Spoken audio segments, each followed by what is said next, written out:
ਸਾਹਿਬ ਜੀ ਪੌੜੀ ਨਾਨਕ ਅੰਤ ਨ ਜਾਪਨੀ ਹਰ ਤਾਕੈ ਪਾਰਾਵਾਰ ਆਪ ਕਰਾਏ ਸਾਖਤੀ फिर आप कराए मार एक ना गली जंजीरियाँ एक तुरी चढ़े बिसियार आप कराए करे आप हाउ कैस्यों करी पुकार नानक करना जिन किया फिर तिस ही करनी सार। वाहिगुरु जी का खालसा वाहिगुरु जी की फतेह। जुगो जुगे अटल छतर चवर तख्त दे मालिक ਸਾਹਿਬ ਸਤਿਗੁਰਾਂ ਦੀ ਪਾਵਨ ਪਵਿੱਤਰ ਹਜ਼ੂਰੀ ਵਿੱਚ ਜੁੜ ਬੈਠੇ ਸਤ ਸੰਗੀ ਜਨੋ, ਜਿੱਥੇ ਅੰਮ੍ਰਿਤਮਈ ਪਾਵਨ ਗੁਰਬਾਣੀ ਦੇ ਕੀਰਤਨ ਆਪ ਜੀ ਨੇ ਹੁਣੇ ਸ਼ਰਵਣ ਕੀਤੇ, ਉੱਥੇ ਨਾਲ ਹੀ ਜੁੜ ਬੈਠੇ ਹੋ ਲੜੀਵਾਰ आशा जी दी वार अमृतमई बाणी दी कथा विचार श्रवण करन दे लई। अज ये जो पौड़ी आप जी ने हुणे श्रवण कीती, गुरु नानक साहब सतगुरां दी मुबारक रसना तो उचारण कीती ये पौड़ी इस वार दी 23वीं पौड़ी है कि रहमतां भरिया उपदेश मेरे पातशाह जी ने बख्शिया है, की समझाया सानू। ये सारियां विचारां अज आपां विचारण दा यतन करांगे। सतगुरु रहमत करन। विचारां दी आरंभता तो पहला अपनियां मनोबृत्तियां नू करो एकाग्र, रसना नू करो पवित्र, करो गुरफतेह दी सांझ। वाहिगुरु जी का खालसा वाहिगुरु जी की फतेह। अज दी ये पावन पौड़ी, इस पौड़ी दे अंदर मेरे पातशाह ने उस परमात्मा ते उस परमात्मा दियां रहमतां दा जिक्र कीता है। जिथे ये गल मेरे पातशाह ने समझाई कि उस परमात्मा दा जिहड़ा अंत है वो कोई नहीं पा सकता, ना ही उस परमात्मा का पारावार शब्द वरत्या है। पारावार आर पार या कह लीए पारला बन्ना, उस परमात्मा की होंद नूं भी कोई नहीं समझ सकता। एक गल जिहड़ी बड़े कमाल दी होर अज दी पौड़ी विच कही, सच्चे पातशाह जी ने आख्या भाई ये उस परमात्मा दियां रहमतां गिन लो, बख्शिशां गिन लो, या उस परमात्मा दी रज़ा कह लीए कि उस वाहिगुरु उस परमात्मा ने एक ते ओ हन, कई ओ हन जिन्हां दे गलां विच जंजीरां पै गईयां, कई ओ हन जिहड़े बंदी बना के रख लए गए। ते सच्चे पातशाह जी ने आख्या कई वो हन जिहड़े घोड़ियां ते सवारियां करते हैं। भाव कई वो हन जिहड़े बंदी बन गए, कई वो हन जिहड़े ऐशो आराम दा जीवन जिहड़ा है वो बतीत कर रहे हैं। साहब सच्चे पातशाह जी ने जिहड़ा पहला बचन अज आख्या ना, नानक अंत न जापनी हर ताके पारावार। अंत न जापनी किदा? उस परमात्मा दा, उस वाहिगुरु दा। उस परमात्मा का कहते कोई अंत नहीं पा सकता। कोई जिन्ना मर्जी जोर ला ले, जिन्ना मर्जी यतन कर ले, नाल ही साहिबां ने आख्या कहते उस परमात्मा का हर ताके पारावार। ਉਹ ਇੰਨਾ ਕੁ ਬੇਅੰਤ ਹੈ ਜਿਹਦਾ ਅੰਤ ਨਹੀਂ ਪਾਇਆ ਜਾ ਸਕਦਾ। ਕਿਉਂਕਿ ਇਹ ਸ਼ਬਦ ਉਹ ਹਨ, ਜਾਂ ਮੈਂ ਪਹਿਲਾਂ ਬੇਨਤੀ ਕਰਾਂ, ਇੱਕ ਅੰਤ ਤਾਂ ਨਹੀਂ ਪਾਇਆ ਜਾ ਸਕਦਾ, ਉਸ ਪਰਮਾਤਮਾ ਨੂੰ ਸਮਝਿਆ ਤਾਂ ਨਹੀਂ ਜਾ ਸਕਦਾ। ਵਾਹਿਗੁਰੂ ਸਮਝਿਆ ਜਾ ਸਕਦਾ ਹੈ, ਮਾਫੀ ਚਾਹੁੰਦਾ, ਸਮਝਿਆ ਜਾ ਸਕਦਾ ਹੈ, ਪਰ ਉਹਦਾ ਅੰਤ ਜਿਹੜਾ ਹੈ ਨਾ, ਜਿਹੜਾ ਪਾਰਾਵਾਰ ਹੈ, ਉਹ ਨਹੀਂ ਪਾਇਆ ਜਾ ਸਕਦਾ। ਕਿਉਂ? ਕਿਉਂਕਿ ਜਿਹਦਾ ਕੋਈ ਰੂਪ ਨਹੀਂ, ਰੇਖ ਨਹੀਂ, ਰੰਗ ਨਹੀਂ, ਭੇਖ ਨਹੀਂ, ਜ਼ਾਤ ਨਹੀਂ, ਪਾਤ ਨਹੀਂ, ਕੁਝ ਵੀ ਨਹੀਂ, ਚੱਕਰ ਨਹੀਂ, ਚਿਹਨ ਨਹੀਂ, ਵਰਨ ਨਹੀਂ, ਕੁਝ ਵੀ ਨਹੀਂ। ਤੇ ਜੇ ਮੇਰੇ ਵਰਗਾ ਕਹੇ ਕਿ ਮੈਂ ਉਸ ਪਰਮਾਤਮਾ ਨੂੰ ਉਹਦਾ ਭਾਰ ਪਾ ਲਵਾਂ, ਸਮਝ ਲਵਾਂ, ਇਹ ਅਸੰਭਵ ਹੈ। ਬਾਣੀ ਦੇ ਅੰਦਰਲੇ ਜਦੋਂ ਬਚਨ ਪੜ੍ਹਦੇ ਆ ਨਾ, ਗੁਰੂ ਨਾਨਕ ਸਾਹਿਬ ਜੀ ਦਾ ਇਹ ਬਚਨ ਹੈ, ਸੱਚੇ ਪਾਤਸ਼ਾਹ ਜੀ ਨੇ ਆਖਿਆ, ਕਹਿੰਦੇ ਆ ਪਰਮਾਤਮਾ, ਇਹ ਵਾਹਿਗੁਰੂ, ਇਹ ਪਰਮਾਤਮਾ ਨੂੰ ਹੀ ਸੰਬੋਧਨ ਕਰਕੇ ਸ਼ਬਦ ਉਚਾਰਿਆ ਗਿਆ ਹੈ। ਆਖਿਆ, ਪਰਮਾਤਮਾ ਤੇਰੀ ਗਤ ਮਿਤ ਤੂੰ ਹੈ ਜਾਣੈ। ਅਸੀਂ ਨਹੀਂ ਜਾਣ ਸਕਦੇ, ਇਨਸਾਨ ਜਿੰਨਾ ਮਰਜ਼ੀ ਜ਼ੋਰ ਲਾ ਲੇ ਨਹੀਂ ਸਮਝ ਸਕਦਾ। ਇਹ ਪਰਮਾਤਮਾ ਤੇਰੀ ਗਤ ਮਿਤ ਜਿਹੜੀ ਹੈ ਨਾ, ਤੂੰ ਆਪ ਜਾਣਦਾ ਹੈ, ਤੂੰ ਆਪ ਸਮਝਦਾ ਹੈ, ਤੈਨੂੰ ਹੀ ਪਤਾ ਹੈ, ਕਿਸੇ ਹੋਰ ਨੂੰ ਨਹੀਂ। ਕਿਆ ਕੋ ਆਖ ਵਖਾਣਾ ਹੈ। ਤੇ ਕਹਿੰਦੇ ਮੇਰੇ ਵਰਗਾ ਇਨਸਾਨ ਜਿਹਨੂੰ ਪਤਾ ਹੀ ਨਹੀਂ, ਉਹ ਕੀ ਇਹਦਾ ਵਖਿਆਨ ਕਰੇਗਾ, ਕੀ ਇਹਦੇ ਬਾਰੇ ਕਹੇਗਾ, ਜਿਹਨੂੰ ਪਤਾ ਹੀ ਨਹੀਂ ਹੈ। ਤੇਰੀ ਗਤ ਮਿਤ ਤੂੰ ਹੈ ਜਾਣੈ, ਕਿਆ ਕੋ ਆਖ ਵਖਾਣਾ, ਤੂੰ ਆਪੇ ਗੁਪਤਾ ਆਪੇ ਪ੍ਰਗਟ। ਕਿਵੇਂ ਕੋਈ ਤੇਰੀ ਗਤ ਮਿਤ ਕਹੇਗਾ, ਕਿਉਂਕਿ ਗੁਪਤ ਵੀ ਆਪ ਵਰਤ ਰਿਹਾ ਹੈ, ਪ੍ਰਗਟ ਵੀ ਆਪ ਵਰਤ ਰਿਹਾ ਹੈ। ਸਾਰੇ ਸੰਸਾਰ ਦੇ ਅੰਦਰ ਹਰ ਜਗ੍ਹਾ 'ਤੇ ਤੂੰ ਆਪ ਹੈ ਨਾ, ਕਿਵੇਂ ਤੇਰੀ ਕੋਈ ਗਤ ਮਿਤ ਜਾਣ ਲਏਗਾ, ਨਹੀਂ ਸਮਝ ਸਕਦਾ। ਕਹਿੰਦੇ ਜਦੋਂ ਸਾਡੇ ਅੰਦਰ ਵਰਤ ਰਿਹਾ ਇਹ ਅੱਖਾਂ ਉਹਦੀਆਂ ਹਨ, ਉਹ ਇਹਨਾਂ ਅੱਖਾਂ ਨਾਲ ਵੇਖ ਰਿਹਾ ਹੈ, ਇਹਨਾਂ ਕੰਨਾਂ ਦੇ ਨਾਲ ਸੁਣ ਰਿਹਾ ਹੈ ਉਹ ਪਰਮਾਤਮਾ। ਕਿਉਂਕਿ ਜਦੋਂ ਸਾਡੇ ਅੰਦਰ ਵਰਤ ਰਿਹਾ ਹੈ, ਪਾਰਾਵਾਰ ਕਿਉਂ ਨਹੀਂ ਉਹਦਾ ਪਾਇਆ ਜਾ ਸਕਦਾ? ਕਿਉਂਕਿ ਉਹ ਸਮਝ ਤੋਂ ਪਰੇ ਹੈ। ਇਨਸਾਨ ਦੀ ਸਮਝ ਦੇ ਵਿੱਚ ਉਹ ਪਰਮਾਤਮਾ ਨਹੀਂ ਆਉਂਦਾ। ਨਾਨਕ ਅੰਤ ਨ ਜਾਪਨੀ ਹਰ ਤਾਕੇ ਪਾਰਾਵਾਰ, ਆਪ ਕਰਾਏ ਸਾਖਤੀ। ਸਾਖਤੀ ਦਾ ਅਰਥ ਹੈ ਪੈਦਾਇਸ਼। ਸਾਖਤੀ ਦਾ ਅਰਥ ਹੈ ਪੈਦਾ ਕਰਨਾ, ਜਾਂ ਜਿਹਨੂੰ ਅਸੀਂ ਕਹਿ ਲਈਏ ਜਨਮ ਦੇਣਾ। ਉਹ ਪਰਮਾਤਮਾ ਆਪ ਜਨਮ ਦੇਣ ਵਾਲਾ ਹੈ। ਤੇ ਜੇ ਜਨਮ ਦੇਣ ਵਾਲਾ ਆਪ ਹੈ, ਤੇ ਗੁਰੂ ਸਾਹਿਬ ਨੇ ਆਖਿਆ ਭਲਿਓ, ਫਿਰ ਉਹ ਪਰਮਾਤਮਾ ਮੌਤ ਦੇਣ ਵਾਲਾ ਵੀ ਉਹ ਆਪ ਹੈ। ਆਪ ਕਰਾਏ ਮਾਰ। ਜੇ ਜਨਮ ਦੇਣ ਵਾਲਾ ਪਰਮਾਤਮਾ ਆਪ ਹੈ, ਤੇ ਮੌਤ ਦੇਣ ਵਾਲਾ ਵੀ ਉਹ ਪਰਮਾਤਮਾ ਆਪ ਜੇ। ਇਹ ਨਹੀਂ ਕਿ ਜਨਮ ਦੇਣ ਵਾਲਾ ਕੋਈ ਹੋਰ ਹੈ, ਜੋ ਕਹਿ ਦਿੱਤਾ ਗਿਆ ਕਿ ਜਨਮ ਦੇਣ ਵਾਲਾ ਬ੍ਰਹਮਾ ਹੈ, ਪਾਲਣ ਵਾਲਾ ਜਿਹੜਾ ਹੈ ਉਹ ਵਿਸ਼ਨੂੰ ਹੈ, ਮੌਤ ਦੇਣ ਵਾਲਾ ਸ਼ਿਵ ਹੈ। ਇਹੀ ਕਿਹਾ ਗਿਆ ਨਾ। ਗੁਰੂ ਸਾਹਿਬ ਨੇ ਆਖਿਆ ਨਹੀਂ ਭਲਿਓ, ਆਪ ਕਰਾਏ ਸਾਖਤੀ, ਉਹ ਪੈਦਾ ਕਰਨ ਵਾਲਾ ਵੀ ਆਪ ਹੈ। ਆਪ ਕਰਾਏ ਮਾਰ, ਉਹ ਮਾਰਨ ਵਾਲਾ ਵੀ ਆਪ ਹੈ।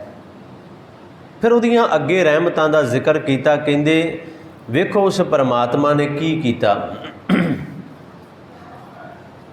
ਇੱਕ ਨਾ ਗਲੀ ਜੰਜੀਰੀਆਂ। ਇਹ ਥੋੜ੍ਹਾ ਜਿਹਾ ਇਹਨੂੰ ਵਿਚਾਰਨਾ ਹੈ ਆਪਾਂ, ਕਿਉਂਕਿ ਕਈ ਵਾਰ ਅਸੀਂ ਕਹਿੰਦੇ ਹਾਂ ਨਾ ਕਿ ਇੱਕ ਇਨਸਾਨ ਗਰੀਬ ਹੈ, ਇੱਕ ਅਮੀਰ ਹੈ, ਇਹ ਪਰਮਾਤਮਾ ਨੇ ਡਿਫਰੈਂਸ ਕਿਉਂ ਪੈਦਾ ਕਰ ਦਿੱਤਾ? ਅਸਲ ਵਿੱਚ ਜਿਹੜੇ ਰੱਬ ਨੂੰ ਨਹੀਂ ਮੰਨਦੇ ਨਾ, ਤਰਕਵਾਦ ਵਾਲੇ, ਇਸ ਗੱਲ ਨੂੰ ਬੜਾ ਅੱਗੇ ਲੈ ਕੇ ਚੱਲਦੇ ਹਨ। ਪਰ ਇੱਕ ਗੱਲ ਜਾਣ ਲਿਓ, ਜੇ ਸਾਰੇ ਹੀ ਅਮੀਰ ਬਣ ਗਏ ਤੇ ਕਿਸੇ ਦਾ ਕੰਮ ਚੱਲੇਗਾ ਹੀ ਨਹੀਂ। ਪਰਮਾਤਮਾ ਨੇ ਇਨਸਾਨਾਂ ਨੂੰ ਇੱਕ ਦੂਜੇ ਦਾ ਪੂਰਕ ਬਣਾਇਆ ਹੈ। ਪੂਰਕ ਸਮਝਦੇ ਆ ਨਾ। ਇੱਕ ਕੰਮ ਕਰ ਰਹੇ ਨੇ ਕਿਸੇ ਦੇ ਵਾਸਤੇ, ਉਹ ਅੱਗੇ ਕਿਸੇ ਹੋਰ ਲਈ ਕੰਮ ਕਰ ਰਿਹਾ ਹੈ, ਉਹ ਅੱਗੇ ਕਿਸੇ ਹੋਰ ਲਈ ਕੰਮ ਕਰ ਰਿਹਾ ਹੈ, ਇੱਕ ਦੂਜੇ ਦੇ ਪੂਰਕ। ਤੇ ਜੇ ਸਾਰੇ ਹੀ ਅਮੀਰ ਬਣ ਜਾਣ, ਸਾਰੇ ਹੀ ਬਾਦਸ਼ਾਹ ਬਣ ਜਾਣ, ਤੇ ਕਿਸੇ ਦਾ ਕੰਮ ਕੌਣ ਕਰੇਗਾ? ਉਹ ਚੱਲੇਗਾ ਹੀ ਨਹੀਂ ਕੰਮ। ਕਿਸੇ ਦੇ ਮਕਾਨ ਦੀ ਉਸਾਰੀ ਕਰਨੀ, ਉਹ ਕਿਵੇਂ ਹੋਏਗੀ? ਮੈਂ ਤਾਂ ਕਹੂੰਗਾ ਮੈਨੂੰ ਕੀ ਲੋੜ ਜਾਣ ਦੀ ਉੱਥੇ। ਇਹ ਬੜੀਆਂ ਛੋਟੀਆਂ ਛੋਟੀਆਂ ਉਦਾਹਰਨਾਂ ਨੇ ਇਹ ਵਾਲੀਆਂ। ਪਰਮਾਤਮਾ ਨੇ ਸੰਸਾਰ ਬਣਾਇਆ, ਤੁਧ ਸੰਸਾਰ ਉਪਾਇਆ, ਸਿਰੈ ਸਿਰ ਧੰਦਾ ਲਾਇਆ। ਇਹ ਪਰਮਾਤਮਾ ਤੂੰ ਸੰਸਾਰ ਨੂੰ ਪੈਦਾ ਕੀਤਾ। ਗੁਰੂ ਸਾਹਿਬ ਨੇ ਆਖਿਆ, ਤੇ ਸੰਸਾਰ ਨੂੰ, ਜੀਵਾਂ ਨੂੰ ਪੈਦਾ ਕਰਨ ਤੋਂ ਬਾਅਦ ਸਿਰੈ ਸਿਰ ਧੰਦਾ ਲਾਇਆ। ਫਿਰ ਉਹਨਾਂ ਨੂੰ ਧੰਦੇ ਵੀ ਲਾ ਦਿੱਤਾ। ਜਿਹੜਾ ਜਿੱਥੇ ਫਿੱਟ ਹੋਣ ਵਾਲਾ ਸੀ ਉਹਨੂੰ ਉੱਥੇ ਫਿੱਟ ਕਰ ਦਿੱਤਾ ਤੂੰ। ਜਿਹੜਾ ਜਿੱਥੇ ਫਿੱਟ ਹੋਣ ਵਾਲਾ ਸੀ, ਜਿਹੜਾ ਕੰਮ ਕਰਨ ਵਾਲਾ ਸੀ ਉਹਨੂੰ ਉੱਥੇ ਲਾ ਦਿੱਤਾ ਤੂੰ। ਸਿਰਾ ਸਿਰ ਧੰਦਾ ਲਾਇਆ। ਦੇਖਿਆ ਕੀਤਾ ਹੈ ਆਪਣਾ, ਫਿਰ ਜੋ ਤੂੰ ਕੀਤਾ ਹੈ ਨਾ ਆਪਣਾ, ਉਹਨੂੰ ਕਰਕੇ ਦੇਖਦਾ ਵੀ ਪਿਆ ਹੈ। ਇਹ ਸਾਰਾ ਤਮਾਸ਼ਾ ਬਣਾ ਕੇ, ਉਹ ਖੇਡ ਬਣਾ ਕੇ ਖੇਡ ਵੀ ਰਿਹਾ ਹੈ ਨਾਲ, ਜਗਤ ਦਾ ਤਮਾਸ਼ਾ ਜਿਹੜਾ। ਸੱਚੇ ਪਾਤਸ਼ਾਹ ਜੀ ਨੇ ਆਖਿਆ, ਕਹਿੰਦੇ ਆ ਪ੍ਰਮਾਤਮਾ ਫਿਰ ਸਾਰਾ ਤਮਾਸ਼ਾ ਬਣਾ ਕੇ ਦੇਖਦਾ ਦੇਖਿਆ ਕੀਤਾ ਆਪਣਾ, ਕਰ ਕੁਦਰਤ ਪਾਸਾ ਢਾਲ ਜੀਓ। ਤੂੰ ਆਪ ਸਾਰਾ ਕੁਝ ਦੇਖਦਾ। ਸੰਸਾਰ ਉਪਾ ਕੇ ਆਪਣੀ ਆਪਣੀ ਜਗ੍ਹਾ 'ਤੇ ਕੰਮ 'ਤੇ ਧੰਦਿਆਂ 'ਤੇ ਫਿੱਟ ਕਰ ਦਿੱਤੇ ਸਾਰੇ। ਇੱਕ ਨਾ ਗਲੀ ਜੰਜੀਰੀਆਂ। ਕੱਲ੍ਹ ਸਲੋਕ ਆਏਗਾ, ਮੈਂ ਉਸ ਟੂਕ ਮਾਤਰ ਹੀ ਆਪ ਜੀ ਨਾਲੋਂ ਬੇਨਤੀ ਕਰਾਂਗਾ, ਕਿਉਂਕਿ ਅੱਜ ਦੀ ਪੌੜੀ ਦੇ ਨਾਲੋਂ ਪੰਕਤੀਆਂ ਢੁਕਦੀਆਂ ਬੜੀਆਂ ਹਨ। ਕਿਵੇਂ ਪਰਮਾਤਮਾ ਰਹਿਮਤਾਂ ਕਰਦਾ ਹੈ। ਕਹਿੰਦੇ ਆਪੇ ਭਾਂਡੇ ਸਾਜਿਆਨ ਆਪੇ ਪੂਰਨ ਦੇ, ਇਕਨੀ ਦੁੱਧ ਸਮਾਈ ਹੈ। ਭਾਂਡੇ, ਚਲੋ ਮੈਂ ਸਿਰਫ ਭਾਂਡੇ 'ਤੇ ਹੀ ਅਜੇ ਰਵਾਂ। ਇੱਕੋ ਭਾਂਡੇ ਨੇ ਜਿਨ੍ਹਾਂ ਦੇ ਅੰਦਰ ਦੁੱਧ ਸਮਾਲ ਗਿਆ। ਇੱਕ ਉਹ ਨੇ ਜਿਹੜੇ ਚੁੱਲ੍ਹੇ 'ਤੇ ਹੀ ਚੜ੍ਹੇ ਰਹਿੰਦੇ ਨੇ, ਮੱਚਦੇ ਹੀ ਰਹਿੰਦੇ ਨੇ, ਤਪਦੇ ਹੀ ਰਹਿੰਦੇ ਨੇ। ਜਾਂ ਇੱਕ ਉਹ ਤਨ ਰੂਪੀ ਭਾਂਡੇ ਨੇ ਜਿਨ੍ਹਾਂ ਦੇ ਅੰਦਰ ਪਰਮਾਤਮਾ ਦਾ ਨਾਮ ਰੂਪੀ ਅੰਮ੍ਰਿਤ ਸਮਾ ਗਿਆ। ਅਤੇ ਇੱਕ ਉਹ ਭਾਂਡੇ ਹਨ ਤਨ ਰੂਪੀ ਭਾਂਡੇ ਜਿਹੜੇ ਤਪਸ਼ ਦੇ ਅਗਨ ਦੇ ਅੰਦਰ, ਵਿਕਾਰਾਂ ਦੇ ਅੰਦਰ ਤਪਦੇ ਪਏ ਨੇ, ਸੜਦੇ ਬਲਦੇ ਨੇ ਸਦਾ, ਜਿਵੇਂ ਚੁੱਲ੍ਹੇ 'ਤੇ ਹੀ ਚੜ੍ਹੇ ਰਹਿੰਦੇ ਨੇ। ਅੱਗ ਸਾੜਦੀ ਜਾ ਰਹੀ ਉਹਨਾਂ ਨੂੰ। ਅਤੇ ਪਤਾ ਗੁਰੂ ਸਾਹਿਬ ਨੇ ਕੀ ਆਖਿਆ? ਕਹਿੰਦੇ ਇੱਕ ਨਿਹਾਲੀ ਪੈ ਸਵਨ। ਇੱਕ ਨਿਹਾਲੀ, ਨਿਹਾਲੀ ਦਾ ਅਰਥ ਹੈ ਰਜ਼ਾਈ। ਸਰਦੀਆਂ ਵਿੱਚ ਰਜ਼ਾਈ ਲੈਂਦੇ ਆ ਨਾ ਉੱਤੇ। ਹੁਣ ਧਿਆਨ ਨਾਲ ਸੁਣਿਓ, ਬੜੇ ਕਮਾਲ ਦੇ ਬੋਲ ਗੁਰੂ ਸਾਹਿਬ ਨੇ ਕਹੇ ਨੇ। ਇੱਕ ਨਾ ਗਲੀ ਜੰਜੀਰੀਆਂ, ਇੱਕ ਤੁਰੀ ਚੜ੍ਹੈ ਬਿਸਿਆਰ। ਇਹਦੇ 'ਤੇ ਬੜੀ ਢੁੱਕਦੀ ਹੈ ਪੰਕਤੀ। ਪਾਤਸ਼ਾਹ ਨੇ ਆਖਿਆ ਇੱਕ ਉਹ ਹਨ ਜਿਹੜੇ ਰਜ਼ਾਈਆਂ ਦੇ ਵਿੱਚ ਮੂੰਹ ਘੁੱਟ ਕੇ ਸਰਦੀ ਵਿੱਚ ਬੜੀ ਨਿੱਘ ਲੈ ਕੇ ਆਰਾਮ ਨਾਲ ਸੁੱਤੇ ਪਏ ਨੇ। ਅਤੇ ਇੱਕ ਉਹ ਵੀ ਹਨ ਜਿਹੜੇ ਉਹਨਾਂ ਦੀ ਰਾਖੀ ਕਰਨ ਲਈ ਉਸੇ ਠੰਡ ਦੇ ਅੰਦਰ ਬਾਹਰ ਖੜ੍ਹੇ ਪਹਿਰਾ ਵੀ ਦੇ ਰਹੇ ਨੇ। ਉਹਨਾਂ ਨੂੰ ਰਜ਼ਾਈ ਤਾਂ ਨਹੀਂ ਨਾ ਮਿਲੀ। ਇਹੀ ਸਿਰੇ ਸਿਰ ਧੰਦਾ ਲਾਇਆ। ਜੇ ਉਸ ਜਗ੍ਹਾ 'ਤੇ ਖੜ੍ਹੇਗਾ ਨਹੀਂ ਤਾਂ ਉਹਦੇ ਘਰ ਦਾ ਗੁਜ਼ਾਰਾ ਨਹੀਂ ਚੱਲੇਗਾ। ਤਦ ਸੰਸਾਰ ਉਪਾਇਆ ਸਿਰੇ ਸਿਰ ਧੰਦਾ ਲਾਇਆ। ਇੱਥੇ ਜਿਹੜੇ ਸ਼ਬਦ ਇਹ ਵਰਤੇ ਗਏ ਨੇ ਨਾ, ਇੱਕ ਨਿਹਾਲੀ ਪੈ ਸਵਨ, ਇੱਕ ਉੱਪਰ ਰਹਿਣ ਖੜ੍ਹੇ। ਇੱਕ ਉੱਪਰ ਰਹਿਣ ਖੜ੍ਹੇ, ਇੱਕ ਉਹਨਾਂ ਦੇ ਉੱਪਰ ਖੜ੍ਹੇ ਨੇ, ਉਹਨਾਂ ਦੀ ਰਾਖੀ ਕਰਦੇ ਪਏ ਨੇ। ਵੇਖੋ ਠੰਡ ਇੱਕੋ ਜਿਹੀ, ਦੋਵਾਂ ਲਈ ਇੱਕੋ ਜਿੰਨੀ ਹੈ, ਫਰਕ ਨਹੀਂ ਹੈ। ਪਰ ਇੱਕ ਰਜ਼ਾਈਆਂ ਵਿੱਚ ਸੁੱਤੇ ਪਏ ਨੇ, ਇੱਕ ਉੱਪਰ ਖੜ੍ਹੇ ਪਹਿਰਾ ਦੇ ਰਹੇ ਨੇ। ਤਿੰਨਾਂ ਸਵਾਰੇ ਨਾਨਕਾ ਜਿਨ ਕੋ। ਇੱਥੇ ਫਰਕ ਨਹੀਂ ਹੈ ਕਿ ਰਜ਼ਾਈ ਵਾਲਾ ਪ੍ਰਵਾਨ ਅਸੀਂ ਕਹਿ ਦਈਏ ਕਿ ਜਿਹਦੇ ਕੋਲ ਰਜ਼ਾਈ ਹੈ, ਜਿਹੜਾ ਸੁੱਤਾ ਹੈ ਆਰਾਮ ਨਾਲ, ਐਸ਼ੋ ਆਰਾਮ ਦਾ ਜੀਵਨ ਗੁਜ਼ਾਰ ਰਿਹਾ ਹੈ, ਉਹ ਪ੍ਰਵਾਨ ਹੋਏਗਾ। ਨਹੀਂ ਭਲਿਓ, ਇਹ ਗੱਲ ਨਹੀਂ ਹੈ। ਅਤੇ ਇਹ ਨਹੀਂ ਹੋ ਸਕਦਾ ਕਿ ਜਿਹੜਾ ਪਹਿਰੇ 'ਤੇ ਖੜ੍ਹਾ ਹੈ ਬਾਹਰ, ਉਹ ਪ੍ਰਵਾਨ ਨਹੀਂ ਹੋਏਗਾ। ਇਹ ਗੱਲ ਥੋੜ੍ਹੀ ਬਣਦੀ ਹੈ। ਵੇਖੋ ਜਿਹਦੇ ਕੋਲ ਧਨ ਦੌਲਤ ਬੜੀ ਹੈ, ਬੜਾ ਪੈਸਾ, ਐਸ਼ੋ ਆਰਾਮ, ਬਾਦਸ਼ਾਹ ਗਿਣ ਲਈਏ, ਚਲੋ ਬਾਦਸ਼ਾਹ ਗਿਣ ਲਿਆ ਸੀ। ਅਤੇ ਪਤਾ ਗੁਰੂ ਸਾਹਿਬ ਨੇ ਬਾਣੀ ਵਿੱਚ ਕੀ ਆਖਿਆ? ਕਹਿੰਦੇ ਨਦਰ ਉਪੱਠੀ ਜੇ ਕਰੇ ਸੁਲਤਾਨਾ ਕਾਹੋ ਕਰਾਇੰਦਾ। ਸਮਝ ਰਹੇ ਹੋ ਨਾ? ਇੱਕ ਨਾ ਗਲੀ ਜੰਜੀਰੀਆਂ, ਇੱਕ ਤੁਰੀ ਚੜ੍ਹੈ ਬਿਸਿਆਰ। ਇਹ ਗੱਲ ਸਮਝ ਲਿਓ। ਗੁਰੂ ਸਾਹਿਬ ਨੇ ਜੇ ਆਖਿਆ ਨਾ, ਕਈ ਨੇ ਜਿਨ੍ਹਾਂ ਦੇ ਗਲ ਵਿੱਚ ਸੰਗਲ ਪਾ ਦਿੱਤੇ ਗਏ, ਬੰਨ੍ਹ ਦਿੱਤੇ ਗਏ। ਕਈ ਘੋੜੀਆਂ 'ਤੇ ਚੜ੍ਹਦੇ ਨੇ। ਅੱਜ ਦਾ ਸਮਾਂ ਵਿਚਾਰੀਏ ਤੇ ਮੋਟਰ ਗੱਡੀਆਂ ਰਾਇਲ ਰਾਇਸ 'ਤੇ ਘੁੰਮਦੇ ਨੇ, ਅਤੇ ਕਈਆਂ ਕੋਲ ਸਾਈਕਲ ਵੀ ਨਹੀਂ। ਠੀਕ ਹੈ ਨਾ? ਪਰ ਇਹ ਗੱਲ ਨਹੀਂ ਹੈ। ਜੇ ਉਹ ਨਦਰ ਉਪੱਠੀ ਕਰਦਾ ਹੈ ਨਾ, ਉਹਦੀ ਨਜ਼ਰੇ ਰਹਿਮਤ ਨਾ ਲੈ ਸਕੀਏ, ਅਤੇ ਘੋੜੀਆਂ 'ਤੇ ਚੜ੍ਹਨ ਵਾਲਿਆਂ ਦੇ ਗਲਾਂ ਵਿੱਚ ਵੀ ਉਹ ਸੰਗਲ ਪਵਾ ਦਿੰਦਾ ਜੇ। ਫਿਰ ਇਹ ਸਮਝਣਾ ਅਸੀਂ, ਜਿਹੜੇ ਘੋੜੀਆਂ 'ਤੇ ਚੜ੍ਹਦੇ ਨੇ ਨਾ, ਉਹ ਬਾਦਸ਼ਾਹ ਜਿਨ੍ਹਾਂ ਦੇ ਇੱਕ ਹੁਕਮ ਦੇ ਨਾਲ ਸੈਂਕੜੇ ਸਿਰ ਧੜਾਂ ਤੋਂ ਅਲੱਗ ਹੋ ਜਾਣੇ ਇੱਕ ਪਲ ਦੇ ਅੰਦਰ, ਉਹ ਵੀ ਸੰਗਲਾਂ ਵਿੱਚ ਜਕੜੇ ਵੇਖੇ ਜਾਂਦੇ ਨੇ। ਫਿਰ ਇੱਕ ਨਾ ਗਲੀ ਜੰਜੀਰੀਆਂ, ਇੱਕ ਤੁਰੀ ਚੜ੍ਹੇ ਬਿਸਿਆਰ। ਕਿਵੇਂ? ਨਦਰ ਉਪੱਠੀ ਜੇ ਕਰੇ। ਜੇ ਨਦਰੇ ਰਹਿਮਤ ਨਹੀਂ, ਨਦਰ ਉਪੱਠੀ ਉਹਨੇ ਕਰ ਦਿੱਤੀ। ਫਿਰ ਸੁਲਤਾਨਾ ਘਾਹੋ ਕਰਾਇੰਦਾ। ਬਾਦਸ਼ਾਹਾਂ ਨੂੰ ਘਾਹ ਖਾਣ 'ਤੇ ਮਜਬੂਰ ਕਰ ਦਿੰਦਾ। ਉਹ ਦਰ ਮੰਗਣ ਭਿੱਖ ਨਾ ਪਾਇੰਦਾ। ਉਹ ਬਾਦਸ਼ਾਹ ਦਰ ਦਰ 'ਤੇ ਭੀਖ ਮੰਗਦੇ ਨੇ, ਅਤੇ ਉਹਨਾਂ ਨੂੰ ਕੋਈ ਭੀਖ ਦੇਣ ਵਾਸਤੇ ਵੀ ਤਿਆਰ ਨਹੀਂ ਜੀ ਹੁੰਦਾ। ये ना समझ लीए कि जे इत्थे गुरु साहब ने कहा है कि एक ना गली जंजीरियां तो उन्होंने गलों में सदा जंजीरियां ही रहनगियां, संगल ही रहणगे, नहीं। जे असीं कह दईए एक तुरी चढ़े बिसियार, एक बड़े घोड़ियां ते बड़े तरह दीयां घोड़ियां ते असवार हुंदे ने, ये भी गल नहीं है। असलीयत औरंगजेब जदों इस हिंदुस्तान का बादशाह बनिया सी ना, औरंगजेब, गुरु गोबिंद सिंह साहब सच्चे पातशाह ने एक लफ्ज़, एक फतेहनामे का शेर ये पर था उचारिया सी, बड़े कमाल का है। गुरु गोबिंद सिंह साहब सच्चे पातशाह जी का उन्हें औरंगजेब को संबोधन करके आख्या सी, ना जेबद तुरा नामे औरंगजेब, औरंगजेब को आख्या सी, ना जेबद तुरा नामे औरंगजेब के औरंगजेबा न्यायद फरेब, कि तेनों ये नाम जोड़ा औरंगजेब है ना शोभदा नहीं। जेबद का अर्थ है, जेब कहते ने शोभा नूं, तेनों ये नाम शोभदा नहीं औरंगजेब। क्यों? क्योंकि औरंग का अर्थ है तखत ते जेब का अर्थ है शोभा। औरंगजेब तखत की शोभा, ये नाम का मीनिंग ये है औरंगजेब का। तो बादशाह ने आख्या तेनों ये नाम नहीं शोभदा, चंगा नहीं लगता। क्यों? क्योंकि औरंगजेबा न्यायद फरेब, एक तख्त ते बैठण वाला किसी दूजे तख्त वाले नूं दगा करदा, फरेब करदा भी नहीं शोभदा। हिंदुस्तान का बादशाह बनने के वास्ते इसे औरंगजेब ने अपने भरावां नूं कतल किया, इसे औरंगजेब ने अपने प्यो नूं बंदी बनाया, आगरे, आगरे बंदी बनाया, तो आगरे के किले विच कैद किया इन्हें अपने प्यो नूं। ये मैं पता क्यों तुहानूं सुना रहा कि इत्थों तक ना समझिए भी जिन्हां दे गलां विच जंजीरियां ने, वो जंजीरियां ही रहणगियां, संगल ही रहणगे, ते कई जिहड़े घोड़ियां ते घोड़ियां ते सवार ने वो उत्थे ही रहणगे। नहीं, उहदा रब दा कोई पता नहीं है, उहदा कोई भरोसा नहीं। वो ते पल दे अंदर ही पता नहीं की कर सकदा है। असलीयत सच्चाई है बड़ी वड्डी। हुण जिहड़ा हिंदुस्तान का बादशाह, उन्होंने किले के अंदर कैद किया गया है, आगरे के किले के अंदर। उतों झातियाँ मार के देखदा है ताज महल के वाल, सामने आमने सामने है। उतों एक दिन कहते इन्हें चिट्ठी लिखी सी अपने पुत्र नूं, ध्यान नाल थोड़ा जिहा सुनिओ। इन्हें चिट्ठी लिखी सी, उस चिट्ठी के अंदरले हरफ सन, ऐ पुत्र, ऐ औरंगजेब, कल मैं इस हिंदुस्तान का बादशाह सी।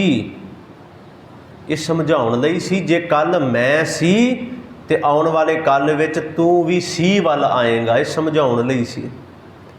कल मैं इस हिंदुस्तान का बादशाह सी, मेरे एक हुक्म ते सैकड़े सिर धड़ां तो अलग हुंदे सन, मेरे एक हुक्म नाल सैकड़ियां दी जान बख्शी कर दित्ती जांदी सी। पर अज वो हिंदुस्तान का बादशाह, सुनियो, हिंदुस्तान का बादशाह, हिंदुस्तान के बादशाह का बाप इस कैद खाने के अंदर एक पानी के प्याले नूं तरस रहा है। पानी नहीं मिल रहा उन्होंने पीने वास्ते। ये चिट्ठी औरंगजेब कोल गई, उन्हें पता पिछे की लिख के भेजा सी उस चिट्ठी दे, कहंदा अबू जान, हुण इस जन्म के अंदर तुहाडे लई पानी का प्याला नहीं है, इस जन्म विच ते नहीं है। मैं ये कर सकदा कि जिस स्याही दे नाल लिख के तुसीं मैनूं चिट्ठी भेज रहे हो ना, उस स्याही नूं पी के जिन्ने दिन गुजारा हुंदा कर लो, नहीं तो तुहाडी मौत इत्थे ही है। साडे मन विच ये ना आवे कि बादशाह बादशाह ही रहणगे, घोड़ियां ते चढ़न वाले घोड़ियां ते ही चढ़े रहणगे, ते ये पलां दे अंदर उल्टा करन वाला है परमात्मा, पलां दे अंदर। ये भी तां ही कहते कहते इत्थों जिदों दिल्ली लैके जा रहे सन ना, हत्थ पिछे बन्ने हुए ने, खाण नूं कुछ नहीं मिल रहा, गोडियां भार हो गए, तो जिवें पशु चरदे ने ना उवें घाह खांदा है। नदर उपट्ठी जे करे सुल्ताना घाह कराइंदा। गोडियां दे भार, गोडे थले मूधे मार के हत्थ पिछे बन्ने ने, ते घाह दे दाने, घाह दे तिनके मूँह दे नाल खिच खिच के खा रहा है। हिंदुस्तान का बादशाह सी, भीख मंगदा है, पिंडां विचों लंघदे ने, भीख मंगदा है, मैनूं कोई रोटी दे दिओ, कोई रोटी देने वास्ते तैयार नहीं। एक ना गली जंजीरियां, एक तुरी चढ़ै, एवें नहीं कहंदे उस रब तो डर के रहा करिए। ਉਹਦੇ ਸ਼ੁਕਰ ਉਹਦਾ ਸ਼ੁਕਰ ਕਰੀਏ ਜੋ ਮਿਲਿਆ ਹੈ ਨਾ, ਕਿ ਇਹ ਹੀ ਮਿਲਿਆ ਰਵੇ। ਇੰਨਾ ਹੀ ਸ਼ੁਕਰ ਕਰ ਲਈਏ ਵੀ ਜੋ ਸੱਚੇ ਪਾਤਸ਼ਾਹ ਤੂੰ ਦਿੱਤਾ ਹੈ ਨਾ, ਰਹਿਮਤ ਕਰੀ ਇੰਨਾ ਕੋਈ ਰਹਿਣ ਦੇ। ਅਸੀਂ ਤਾਂ ਬੜਾ ਅੱਗੇ ਤੱਕ ਪਹੁੰਚਦੇ ਹਾਂ ਮੰਗਣ ਵਾਲੇ ਪਾਸਿਓਂ। ਖੈਰ, ਸੱਚੇ ਬਾਦਸ਼ਾਹ ਜੀ ਨੇ ਇਹ ਅੱਜ ਜਿਹੜੀ ਪੌੜੀ ਇਹਦੇ 'ਚ ਪਰਮਾਤਮਾ ਦੀ ਵਡਿਆਈ ਕੀਤੀ। ਉਹਨਾਂ ਨੇ ਪਰਮਾਤਮਾ ਦੀ ਉਸਤਤ ਕੀਤੀ ਹੈ ਕਿ ਉਹਦਾ ਅੰਤ ਜਿਹੜਾ ਹੈ ਨਾ, ਅੰਤ ਨਾ ਪਾਰਾਵਾਰ, ਉਹਦਾ ਅੰਤ ਨਹੀਂ ਪਾਇਆ ਜਾ ਸਕਦਾ। ਜਿੰਨਾ ਮਰਜ਼ੀ ਕੋਈ ਯਤਨ ਕਰ ਲੈ, ਪਰਮਾਤਮਾ ਨੂੰ ਸਮਝਿਆ ਨਹੀਂ ਜਾ ਸਕਦਾ। ਉਹਨੇ ਕੀ ਕਰਨਾ ਹੈ, ਇਹ ਉਹਦੀ ਰਜ਼ਾ ਹੈ, ਉਹਦੀ ਮਰਜ਼ੀ ਹੈ। ਉਹ ਕਿਸੇ ਨੂੰ ਦੱਸ ਕੇ ਕੁਝ ਨਹੀਂ ਕਰਦਾ। ਇੱਕ ਨਾ ਗਲੀ ਜੰਜੀਰੀਆਂ, ਇੱਕ ਤੁਰੀ ਚੜ੍ਹੈ ਬਿਸਿਆਰ। ਤੁਰੀ ਦਾ ਅਰਥ ਹੈ ਘੋੜੀ, ਬਿਸਿਆਰ ਦਾ ਅਰਥ ਹੈ ਬਹੁਤ ਜ਼ਿਆਦਾ। ਬੜੀਆਂ ਘੋੜੀਆਂ ਜਿਹਦੇ ਤਬੇਲੇ ਵਿੱਚ ਅੱਜ ਮੈਂ ਇਹਦੇ 'ਤੇ ਸਵਾਰੀ ਕਰਨੀ, ਕੱਲ੍ਹ ਨੂੰ ਇਹਦੇ 'ਤੇ, ਪਰਸੋਂ ਇਹਦੇ 'ਤੇ। ਇਹ ਬਿਸਿਆਰ ਦਾ ਅਰਥ ਇਹ ਹੈ। ਸੱਚੇ ਪਾਤਸ਼ਾਹ ਜੀ ਗੁਰੂ ਨਾਨਕ ਸਾਹਿਬ ਨੇ ਜਿਹੜੇ ਅਗਲੇ ਬੋਲ ਕਹੇ ਨੇ ਨਾ, ਉਹਨਾਂ ਆਖਿਆ, ਭਾਈ ਆਪ ਕਰਾਏ ਕਰੇ ਆਪ। ਉਸ ਤੋਂ ਅਗਲੀ ਪੰਕਤੀ ਹੈ, ਕਹਿੰਦੇ ਭਾਈ ਆਪ ਕਰਾਏ ਜੋ ਅਸੀਂ ਕਰ ਰਹੇ ਹਾਂ ਨਾ, ਉਹ ਸਾਡੇ ਤੋਂ ਆਪ ਕਰਵਾਉਂਦਾ ਹੈ। ਆਪ ਕਰਾਏ, ਅੱਗੇ ਆਖਿਆ ਕਹਿੰਦੇ ਕਰੇ ਆਪ, ਉਹ ਕਰਦਾ ਵੀ ਆਪ ਹੈ। ਜੋ ਕਰਦਾ ਹੈ ਉਹ ਆਪਣੀ ਮਰਜ਼ੀ ਨਾਲ ਕਰਦਾ। ਆਪ ਕਰਾਏ ਕਰੇ ਆਪ। ਤੇ ਗੁਰੂ ਸਾਹਿਬ ਨੇ ਆਖਿਆ, ਹਉ ਕੈਸਿਓ ਕਰੀ ਪੁਕਾਰ। ਕਿਹਦੇ ਅੱਗੇ ਮੈਂ ਪੁਕਾਰ ਕਰਾਂ, ਕਿਹਦੇ ਅੱਗੇ ਮੈਂ ਅਰਜ਼ੋਈ ਕਰਾਂ। ਕਰਦਾ ਵੀ ਆਪ ਹੈ। ਕਰਨ ਕਾਰਨ ਪ੍ਰਭ ਆਪੇ ਸ਼ਬਦ ਹੈ ਨਾ। ਕਰਨ ਕਾਰਨ ਦੋ ਲਫ਼ਜ਼ ਹਨ। ਕਰਨ ਵਾਲਾ, ਕਾਰਨ ਜੋ ਕੁਝ ਹੋ ਰਿਹਾ ਹੈ ਉਹਦਾ ਕਾਰਨ ਪਰਮਾਤਮਾ ਆਪ ਹੈ। ਕਰਨ ਕਾਰਨ ਸਭ ਆਪੇ। ਸਰਬ ਰਹਿਓ ਭਰਪੂਰ, ਸਗਲ ਘਟ ਰਹਿਓ ਵਿਆਪੇ। ਵਿਆਪਤ ਦੇਖੀਐ ਜਗਤ, ਇੱਕ ਅੱਗੇ ਚਲਾ ਜਾਏਗਾ। ਖੈਰ, ਪਰ ਇਹ ਗੱਲ ਜ਼ਰੂਰ ਕਹਿ ਦਿੱਤੀ, ਵਿਆਪਤ ਦੇਖੀਐ ਜਗਤ, ਜਾਣੈ ਕੌਣ ਤੇਰੀ ਗਤ। ਕੌਣ ਤੇਰੀ ਗਤ ਜਾਣਦਾ ਹੈ? ਅਵਸਥਾ ਕੋਈ ਨਹੀਂ ਜਾਣ ਸਕਦਾ। ਸੱਚੇ ਪਾਤਸ਼ਾਹ ਜੀ ਨੇ ਆਖਿਆ, ਆਪ ਕਰਾਏ ਕਰੇ ਆਪ, ਹਉ ਕੈਸਿਓ ਕਰੀ ਪੁਕਾਰ। ਮੈਂ ਕਿਹਦੇ ਅੱਗੇ ਪੁਕਾਰ ਕਰਾਂ, ਕਿਹਦੇ ਅੱਗੇ ਅਰਜ਼ੋਈ ਕਰਾਂ, ਕਿਹਦੇ ਅੱਗੇ ਬੇਨਤੀ ਕਰਾਂ। ਉਹ ਆਪ ਕਰਦਾ ਹੈ ਤੇ ਆਪਣੀ ਮਰਜ਼ੀ ਨਾਲ ਕਰਦਾ ਹੈ। ਉਹਦੇ 'ਤੇ ਕਿਸੇ ਦਾ ਜ਼ੋਰ ਨਹੀਂ ਚੱਲਦਾ। ਇਹ ਗੱਲ ਜ਼ਰੂਰ ਹੈ, ਕਿਸੇ ਦਿਨ ਅੱਗੇ ਵਿਚਾਰਾਂਗੇ ਇਹ ਵੀ ਬਚਨ, ਕਿ ਉਹ ਭਗਤਾਂ ਦੇ ਵੱਸ ਵੀ ਹੈ। ਅਸਲੀਅਤ ਹੈ ਕਿ ਉਹ ਭਗਤਾਂ ਦੇ ਵੱਸ ਵੀ ਹੈ। ਆਪ ਕਰਾਏ ਕਰੇ ਆਪ ਹੈ। ਉਹ ਆਪਦੀ ਮਰਜ਼ੀ, ਉਹਦੀ ਰਜ਼ਾ, ਉਹਦੀ ਮਰਜ਼ੀ ਵਿੱਚ ਜੋ ਹੈ ਉਹ ਕਰਦਾ ਹੈ। ਪਰ ਜਦੋਂ ਭਗਤਾਂ ਦੇ ਵੱਸ ਪੈਂਦਾ ਹੈ ਨਾ, ਫਿਰ ਉਹੀ ਰੱਬ, ਉਹੀ ਪਰਮਾਤਮਾ। ਤੂੰ ਭਗਤਾਂ ਕਹਿ ਵੱਸ ਭਗਤਾਂ ਤਾਣ ਤੇਰਾ। ਉਹ ਜਦੋਂ ਭਗਤਾਂ ਦੇ ਵੱਸ ਪੈਂਦਾ ਹੈ ਨਾ, ਫਿਰ ਉਹ ਭਗਤ ਆਪਣੀ ਮਰਜ਼ੀ ਨਾਲ ਉਹਦਾ ਕੀਤਾ ਬਦਲ ਵੀ ਸਕਦੇ ਨੇ। ਮੇਰੀ ਬਾਂਦੀ ਭਗਤ ਛੁਡਾਵੈ, ਬੰਦ ਹੈ ਭਗਤ ਨਾ ਛੂਟੈ ਮੋਹੇ। ਇਹ ਕਿਸੇ ਦਿਨ ਫਿਰ ਵਿਚਾਰਾਂਗੇ ਜਦੋਂ ਇਹ ਵਿਸ਼ਾ ਬਣੇਗਾ, ਕਿਉਂਕਿ ਅੱਜ ਦਾ ਇਹ ਵਿਸ਼ਾ ਨਹੀਂ ਹੈ। ਇਹ ਮੈਂ ਤਾਂ ਬੇਨਤੀ ਕਰ ਰਿਹਾ ਵੀ ਉਹ ਜੋ ਕਰਦਾ ਹੈ ਆਪਣੀ ਮਰਜ਼ੀ ਨਾਲ ਕਰਦਾ ਹੈ। ਫਿਰ ਮੈਂ ਕਿਹਦੇ ਅੱਗੇ ਪੁਕਾਰ ਕਰਾਂ। ਨਾਨਕ ਕਰਨਾ ਜਿਨ ਕੀਆ। ਭਾਈ ਕਹਿੰਦੇ ਜਿਸ ਪਰਮਾਤਮਾ ਨੇ ਸਭ ਕੁਝ ਕੀਤਾ ਹੈ। ਨਾਨਕ ਕਰਨਾ ਜਿਨ ਕੀਆ। ਇਹ ਸਭ ਕਾਰਨ ਜੋ ਕਰਤਾ ਕਰ ਰਿਹਾ ਹੈ ਉਹਨੇ ਹੀ ਕੀਤਾ ਹੈ। ਨਾਨਕ ਕਰਨਾ ਜਿਨ ਕੀਆ, ਫਿਰ ਤਿਸ ਹੀ ਕਰਨੀ ਸਾਰ। ਅਸੀਂ ਜਿਹੜੇ ਇਨਸਾਨ ਆ ਨਾ, ਅਸੀਂ ਆਪਣਾ ਜ਼ੋਰ ਜ਼ਰੂਰ ਲਾਉਂਦੇ ਹਾਂ ਕਿ ਸ਼ਾਇਦ ਬਦਲ ਜਾਏ। ਜੋ ਪਰਮਾਤਮਾ ਨੇ ਸਾਡੇ ਭਾਗਾਂ ਵਿੱਚ, ਕਰਮਾਂ ਵਿੱਚ ਲਿਖਿਆ ਹੈ, ਸ਼ਾਇਦ ਬਦਲ ਜਾਏ। ਜ਼ੋਰ ਹਰ ਕੋਈ ਲਾਉਂਦਾ ਹੈ, ਭੱਜ ਦੌੜ ਹਰ ਕੋਈ ਕਰਦਾ ਹੈ। ਹਾਂ, ਪਰ ਇੱਕ ਗੱਲ ਇਹ ਜ਼ਰੂਰ ਇਹਨੂੰ ਸਮਝਣਾ ਹੈ, ਇਹ ਨਹੀਂ ਕਿ ਰਜ਼ਾਈ ਲੈ ਕੇ ਪੈ ਜਾਓ, ਸੌਂ ਜਾਓ ਵੀ ਰੱਬ ਨੇ ਜੋ ਸਾਨੂੰ ਲਿਖਿਆ ਹੈ ਉਹ ਮਿਲ ਹੀ ਜਾਣਾ ਹੈ। ਇਵੇਂ ਹੀ ਹੈ ਨਾ। ਅਸੀਂ ਛੋਟੇ ਹੁੰਦੇ ਸੀ, ਸਕੂਲ ਵਿੱਚ ਪੜ੍ਹਦੇ, ਅਤੇ ਉਹ ਕਹਾਵਤਾਂ ਬਣਾਈਆਂ ਹੁੰਦੀਆਂ ਸੀ ਬੱਚਿਆਂ ਨੇ। ਕਹਾਵਤਾਂ ਇਹ ਹੁੰਦੀਆਂ ਸੀ, ਕੁਛ ਯਾਦ ਨਹੀਂ, ਪਿਛਲੀ ਪੰਕਤੀ ਥੋੜ੍ਹੀ ਜਿਹੀ ਲਾਈਨ ਯਾਦ ਆ ਰਹੀ ਹੈ ਕਿ ਰਜ਼ਾਈ ਲੈ ਕੇ ਸੌਂ ਜਾ, ਰੱਬ ਆਪੇ ਕਰੂਗਾ ਪਾਸ। ਪਹਿਲੀ ਮੈਨੂੰ ਯਾਦ ਨਹੀਂ ਆ ਰਹੀ। ਉਹ ਗੱਲ ਨਹੀਂ ਹੈ।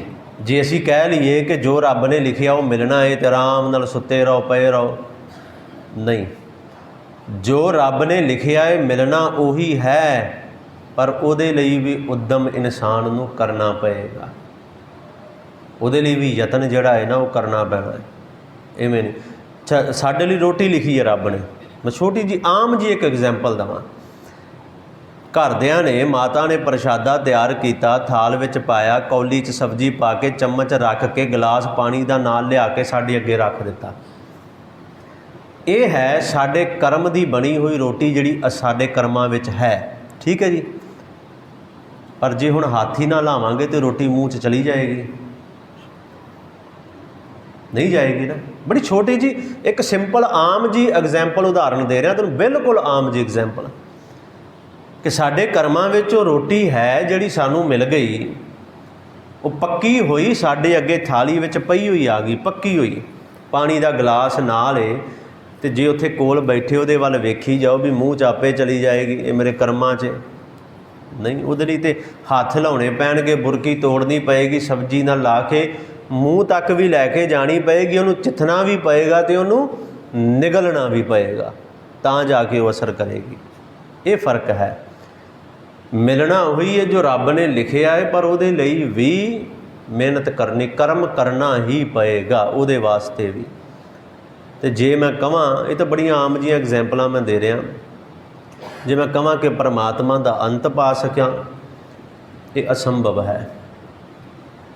ਉਹ ਆਪ ਕਰਦਾ ਏ, ਆਪ ਕਰਵਾਉਂਦਾ ਹੈ। ਨਾਨਕ ਅੰਤ ਨਾ ਜਾਪਨੀ ਹਰ ਤਾਕੇ ਪਾਰਾਵਾਰ। ਉਹਦਾ ਅੰਤ ਨਹੀਂ ਪਾਇਆ ਜਾ ਸਕਦਾ, ਉਹਦੀ ਰਮਜ਼ ਨੂੰ, ਉਹਦੀ ਖੇਡ ਨੂੰ ਸਮਝਿਆ ਨਹੀਂ ਜਾ ਸਕਦਾ, ਉਹਦੀ ਰਮਜ਼ ਨਹੀਂ ਕੋਈ ਸਮਝ ਸਕਦਾ। ਨਾਨਕ ਅੰਤ ਨਾ ਜਾਪਨੀ ਹਰ ਤਾਕੇ ਪਾਰਾਵਾਰ, ਆਪ ਕਰਾਏ ਸਾਖਤੀ ਫਿਰ ਆਪ ਕਰਾਏ ਮਾਰ। ਇੱਕ ਨਾ ਗਲੀ ਜੰਜੀਰੀਆਂ ਇੱਕ ਤੁਰੀ ਚੜੇ ਬਿਸਿਆਰ। ਇਹ ਵੀ ਸਭ ਉਹਦੀ ਆਪਣੀ ਖੇਡ ਹੈ, ਉਹਦੀ ਆਪਣੀ ਰਮਜ਼ ਹੈ, ਉਹਦੀ ਰਜ਼ਾ ਹੈ। ਸੋ ਸਤਿਗੁਰੂ ਕਿਰਪਾ ਕਰਨ।